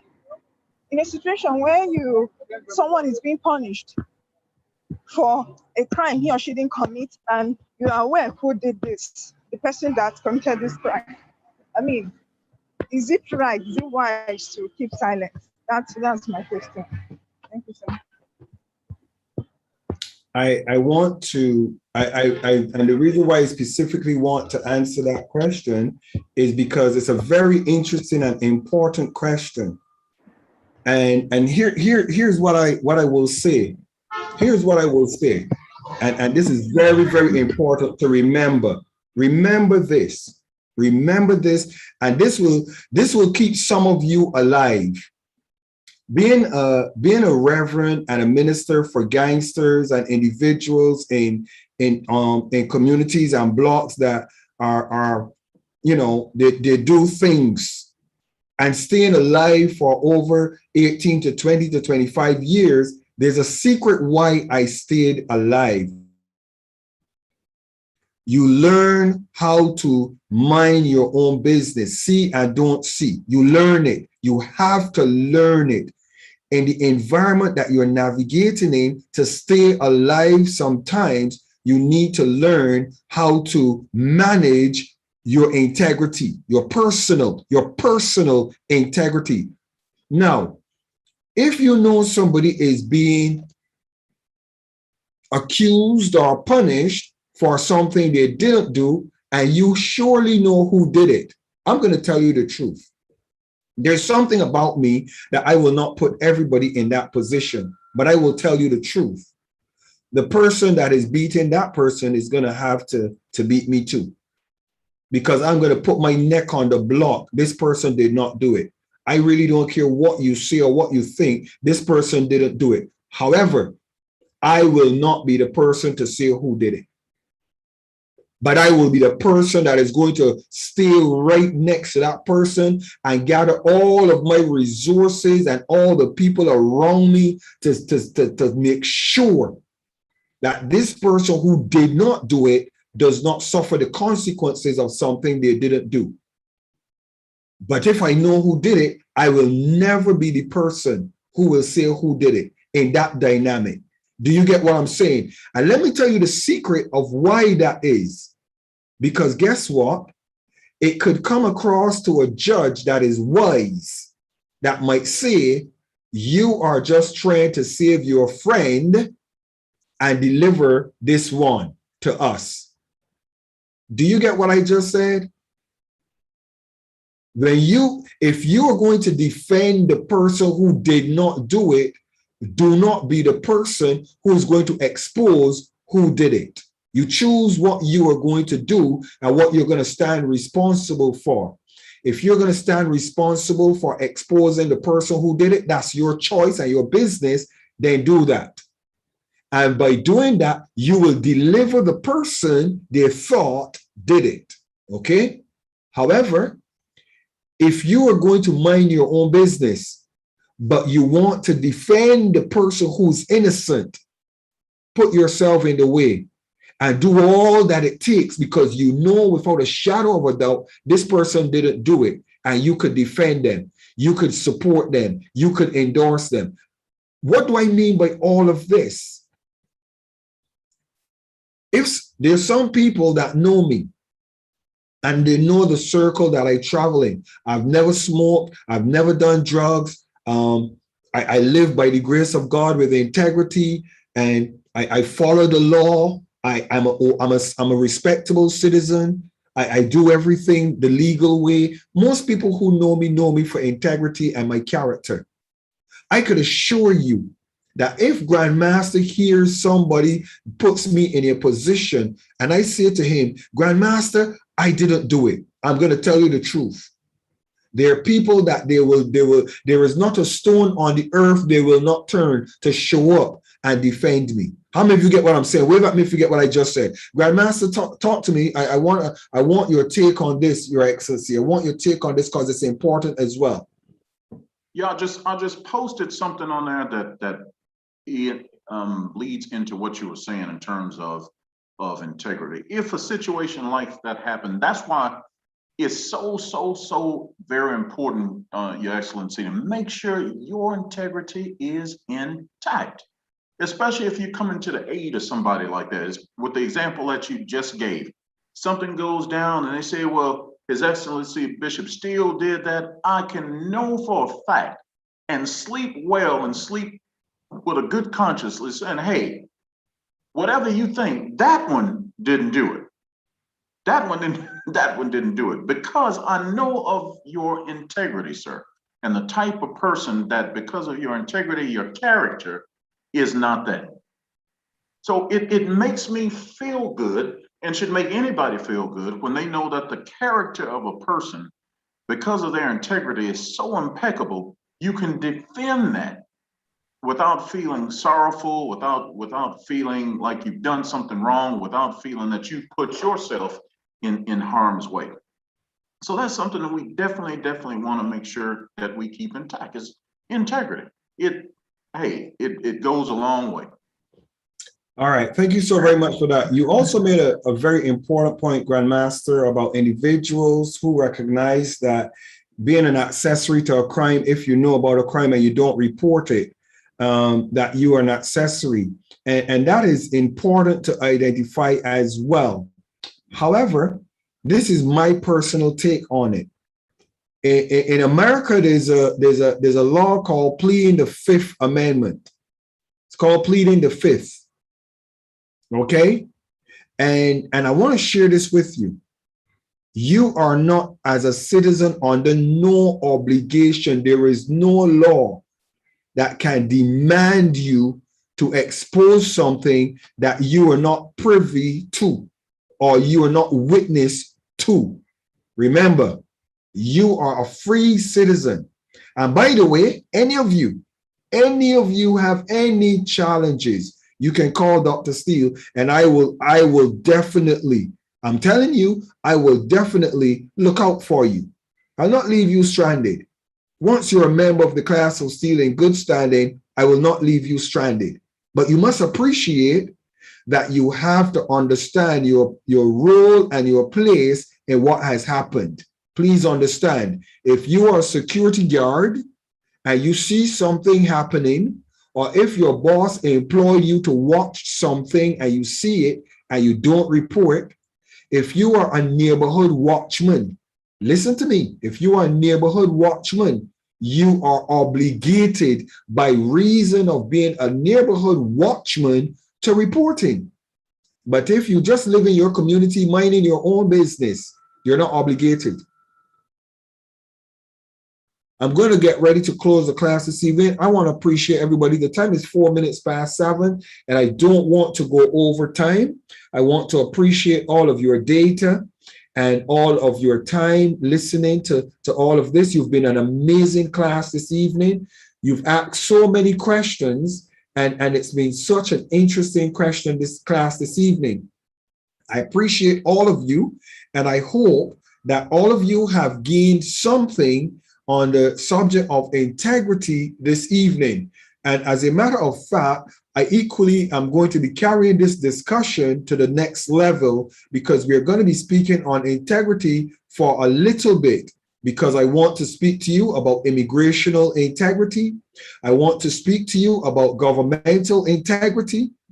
I also want to speak to you in depth about written, vocal and written integrity. I also want to speak to you about privacy policy and understanding what is privacy policy and what it means.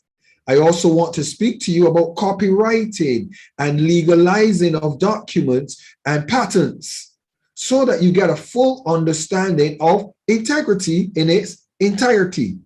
So with that being said, I want to ask Enoch. Enoch, I see you there. I appreciate you. And I've been watching you closely in the camera. Enoch, would you kind of summarize this evening's class for us? Summarize the class. I don't want you to add any points or any other comments. I just want you to summarize this evening's class for all of us who are listening before we close. Enoch, please first give your full name and where you're from, and then summarize the class for us this evening. Thank you so very much. You're welcome.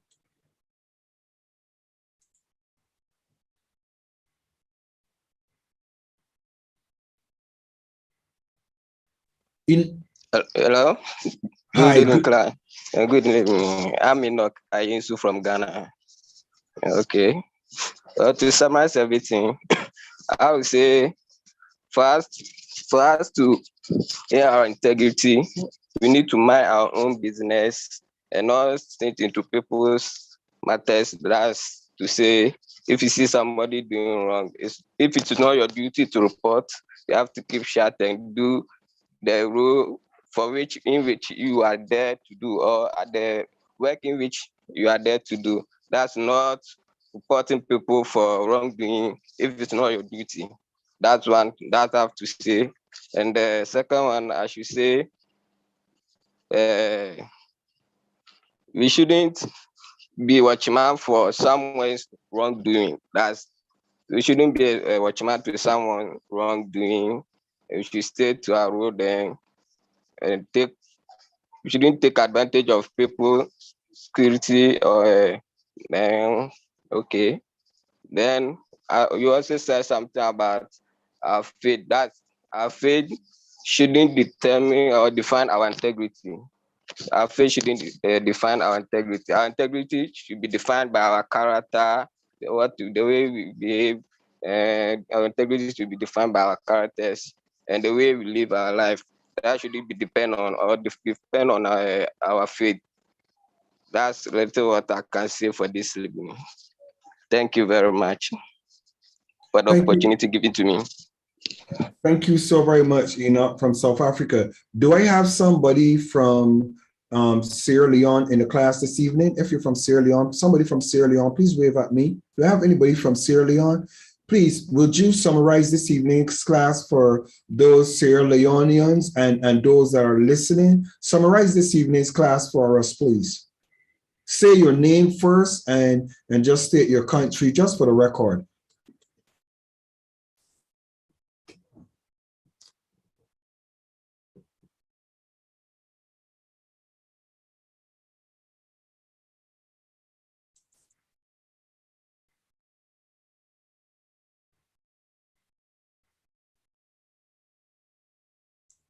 Please, can you unmute yourself, please?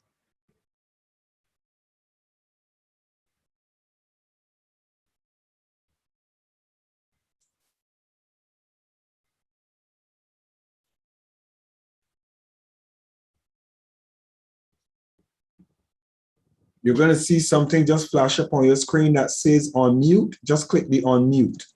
Okay, go ahead. Hello. Hi, good evening, sir. We can hear you. I am James Bangura from Sierra Leone. And today, as we learned about integrity, And one, we need to know that our integrity has nothing to do with anybody. That is one. And also, our integrity redefines our modus operandi and elevate us to a particular status.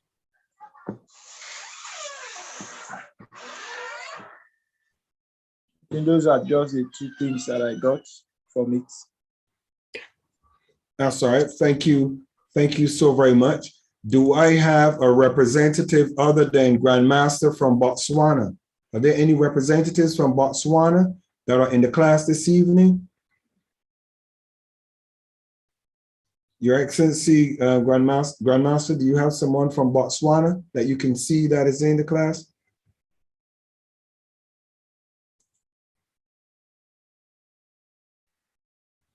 Yes, sir. There he is. He just popped in. Okay, there you go. Please represent Botswana. What is your take on this evening's class? Please give us a brief summary. State your name first and just call your country, please. State your name and call your country. My name is Oproman Kavezeri from Botswana. And to be honest, all I can say is I've learned a lot today, especially the difference between having integrity and being a snitch. You don't necessarily have to like get into other people's business just because you have integrity. But integrity means that you just have to have strong values and in a nutshell, just be whole, just to sum it up. That's all I can say. Thank you. Thank you so very much for your submission. And I appreciate you. Do we have somebody from Nigeria that hasn't spoken as yet that want to represent Nigeria, please? Somebody that have not spoken as yet. And for Nigeria, I need a representative just to sum her up for us, please. I see Kubi, Elita Kubi. Do you have a microphone, Elita Kubi? Can you unmute yourself? Which country is that? And I see Kubi, is that Nigeria? No, please. I'm actually Ghanaian, but I believe that Enoch has already represented for Ghana, so. Enoch has, okay, you give the female voice for Ghana. Go ahead. We're closing, so go ahead. What's your take? Say your name and the country, please. Yes, please. My name is Elita Apiakubi. I was born in Canada, but I am a Ghanaian. No, then you represent Canada. Yay, Canada's in the house. So go ahead for Canada, please. Okay, sure. So I learned so much, actually. I believe that definitely my perception on integrity has definitely changed today. I've learned a lot. I was trying my very best to pay close attention and also take notes. So I came to understand that you must have like integrity in all areas, whether it's in terms of your position, in terms of having integrity with time, because I know that, there's this like saying that, oh, I'm an African, so if I'm a little bit late, that's just who I am. I've been hearing things like that, but I know that in Canada and in a lot of very developed countries, they have that integrity, keeping to time and all of that stuff. So I did take note that that topic was briefly stated, and also that there's a difference between like having integrity and then being a snitch. It's more dependent on you knowing your place, because if you try to mix and mumble the two, you might get yourself into trouble and you might lose your integrity. Thank you. Thank you. Thank you so very much for that. I'm going to ask His Excellency Olusegun Olukoya if he's able to speak to us now. And I just want him to sum up the class. Olukoya is the president and the head for the class of Steele Youth. Your Excellency Olukoya, are you able Are you able to speak clearly now? Just to sum up the class for this evening. Good evening, Your Excellency, and all the excellencies in the house. Thank you very much for this opportunity. I want to say the topic tonight has been very interesting, and it's a topic that we need as young people to prepare us even for the future. I always tell students in secondary schools, in universities, in higher institutions, that if you can avoid cheating in exams and maintain your integrity as a student when you have the opportunity to join others to cheat, then by the time you come out of school and you come into the larger society, you'll be able to maintain integrity and excel even with integrity rather than cut corners. So the whole thing starts from our level as young people. It's one of the things that has helped me even as a young person when I was in school. I don't cheat in school, and it has helped me also, to be able to stand my ground on a lot of things. Now, of course, just like Bishop Michael Steele mentioned, not everybody is perfect. I've made mistakes in the past. I have compromised where I ought not to have compromised, and I felt so bad about it. And it made me to make adjustment and to also remember my human side. So even if we have made mistakes, it is also integrity for us to own up to when we have made mistakes and then make adjustment to ensure that we don't repeat such mistakes again. And if we have challenges, just as Bishop Michael Steele has given us the opportunity, to be able to reach out to him, this mentorship class, so that we can be properly guided, and it will help us. And I also want to say that integrity is also a journey. So we grow in it, we increase in our abilities in it, and that's why we need mentors to offer guidance and all of that.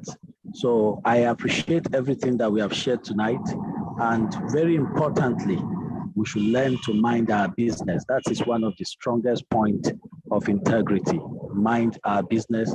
If whatever our job description is, let's not go beyond our job description and try to do what we are not cut out for. So I want to thank you very much. My name is Architect Olukoya Olusegun. I reside in Nigeria, and I'm also the coordinator for the leader for the youth of class of Steele. Thank you very much, Your Excellency, and all the excellencies in the house.